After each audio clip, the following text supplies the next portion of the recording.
The streets were alive with the usual city noise, car horns, distant sirens, and the rhythmic chatter of people too lost in their own world to notice the man sitting on the bench near the corner of Broadway and Ninth. His name was Jack Holloway, a 60-year-old decorated war hero, but no one looking at him would ever know that. His shoulders were hunched beneath a tattered army jacket, his gray beard unkempt, and his boots worn down from years of wandering. Beside him sat a single duffel bag, packed with the only things that mattered: a few spare clothes, a battered photograph of his wife and son, and a folded-up Medal of Honor tucked deep inside. Jack didn't ask for handouts. He wasn't a beggar. He was just existing. People walked past him like he was invisible. He had learned a long time ago that most of the world didn't care about men like him. Men who had seen things, done things, survived things that no civilian could ever understand. And honestly, that was fine with him. Until tonight. The first sign of trouble came in the form of laughter. Young, arrogant, and mean. Jack didn't move. He had spent years reading the battlefield before making a move. The streets were no different. A group of 3 young men, barely out of their teens, swaggered onto the sidewalk.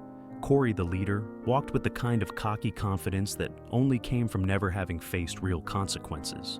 His friend Tyson, taller and built like a linebacker, followed close behind. The last one, Ricky, was the scrawniest of the bunch, the type who only acted tough because he was protected by the other 2. Jack didn't need to look at them to know exactly what kind of men they were.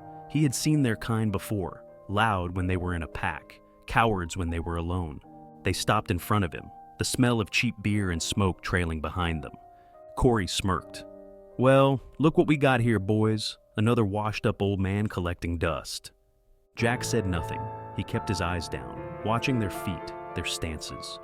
"Yo, Grandpa, you deaf?" Tyson laughed. Jack exhaled slowly. "Not tonight." But then Corey's eyes landed on the duffel bag sitting beside Jack. "Bet he's got some good stuff in there, huh?" Corey mused, nudging Tyson. Jack's fingers twitched, the first real sign of tension. The only thing in that bag that mattered was the Medal of Honor tucked deep inside, his proof of the sacrifices he had made, and no punk off the streets was going to take that from him. Corey grinned, bending down slightly. "What you got in there, old man? Spare change, maybe a bottle of booze." Jack's jaw clenched, but he said nothing. Corey's smirk widened. He thought the silence meant weakness. "Don't mind if I take a look." With one swift motion, Corey snatched the duffel bag from the bench. Jack was on his feet before he even realized it. His body moved out of instinct, the way it had when he was younger, when reaction time meant the difference between life and death. But Corey was already laughing, tossing the bag over to Tyson like it was some kind of game. Jack stilled himself, fighting the urge to act. "Put it down." His voice was low, but the kind of low that carried weight. Corey's laughter died instantly. Jack wasn't loud, wasn't yelling, but something about the way he said it made the air suddenly feel heavy. Tyson, still grinning, unzipped the bag. "Let's see what our guy here is hoarding." Jack's heart pounded. Then they saw it. The Medal of Honor. For the first time that night, the thugs weren't laughing. Tyson blinked. "Wait, what?" Corey reached in, pulling it out of the bag. The small medal glinted under the streetlights, the blue ribbon hanging loosely from his fingers. "What the hell is this?" Corey muttered. Jack took a step closer. "That's not just any medal, kid." Corey grinned again, but this time it was forced. "Oh yeah? What's it for? Winning a drinking contest?" Jack's fingers curled into fists. "That medal is given to men who put their lives on the line to save others, to men who have fought, bled, and watched their brothers die in their arms."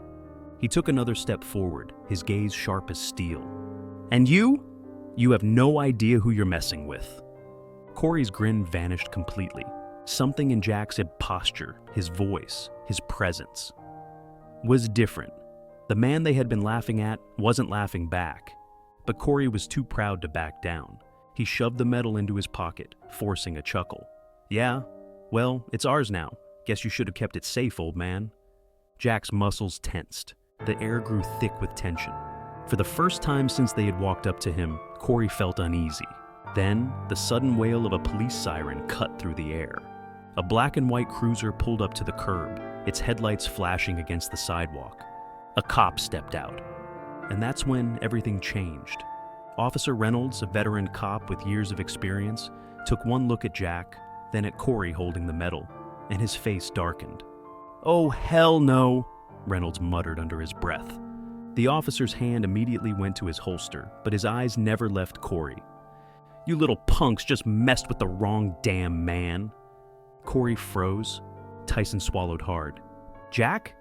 He just stood there, staring them down, calm as ever. But in his mind, he knew this wasn't over yet.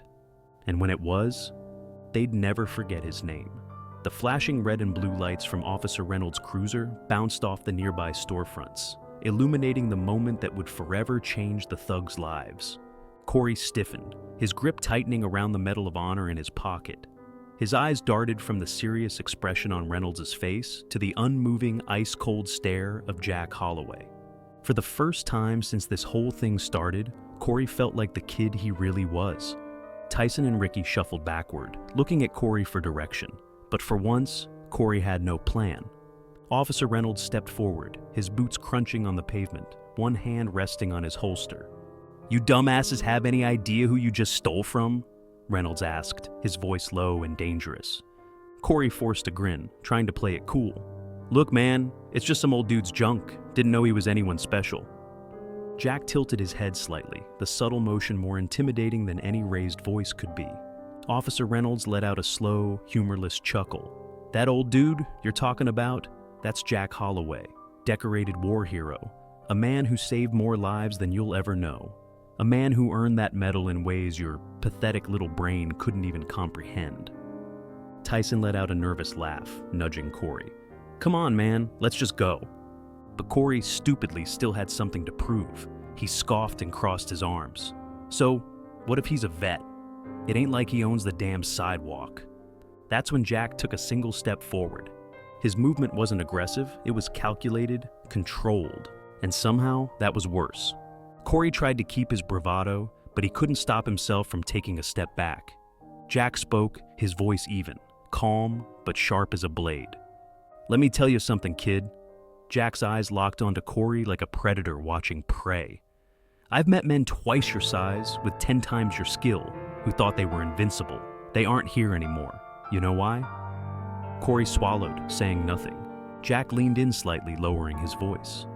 "Because they ran their mouths at the wrong person. Just like you." The air grew heavy, thick with an unspoken warning. For the first time in his short life, Corey understood what real fear felt like. Officer Reynolds sighed and shook his head. "All right, punks, empty your pockets, now." Corey hesitated. Jack didn't move. Reynolds took a step closer, his voice turning sharp. "I won't ask again." Corey, realizing he was out of options, slowly reached into his pocket and pulled out Jack's Medal of Honor. Even in the dim city light, the blue ribbon and golden medallion gleamed. It was something sacred, something earned through unimaginable sacrifice, and Corey had treated it like a piece of junk. Jack extended his hand. Without a word, Corey placed the medal in Jack's palm, his fingers twitching nervously. Jack closed his hand around it, gripping it like he was holding on to something far greater than just metal. Reynolds turned to Corey. "Congratulations, genius. You just committed theft and assault. That's jail time." Corey's eyes widened. "What? Hold on, man. We didn't hit him." Reynolds smiled, but there was no kindness in it. "Doesn't matter. I've got a witness, and I saw you take his property. You want to play tough? Let's see how tough you are behind bars." Tyson and Ricky visibly paled. "Dude, we didn't know! We didn't know who he was!" Ricky sputtered, panic setting in. Jack finally let out a slow breath. Then, to everyone's surprise, he spoke again. "Let them go." Reynolds turned, confused. "Jack, you serious?" Jack nodded. "I've seen enough young men make dumb mistakes. Some of them never lived long enough to learn from them." The weight of his words settled like lead in the air. Corey swallowed hard, suddenly aware that he had just been given a gift he didn't deserve. Jack stared at him for a long moment, then said quietly, "Don't make me regret this." Corey couldn't hold his gaze. Reynolds sighed. "Fine, but if I hear about you punks pulling crap like this again, I'll make sure you don't see daylight for a long time. Understood?" The thugs nodded furiously, the bravado completely drained from them. "Go!" Jack muttered, and just like that, the three of them bolted down the street, disappearing into the night, knowing full well that they had dodged a bullet that day. Jack stood there for a long time, rolling the Medal of Honor between his fingers. Reynolds watched him carefully. "You sure about letting them walk?" Jack exhaled slowly, his eyes still fixed on the medal.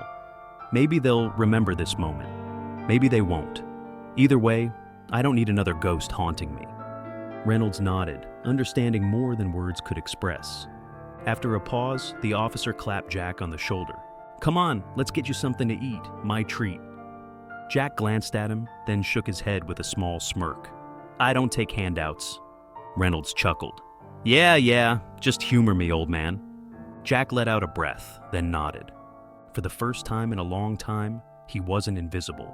For the first time in a long time, someone still saw him.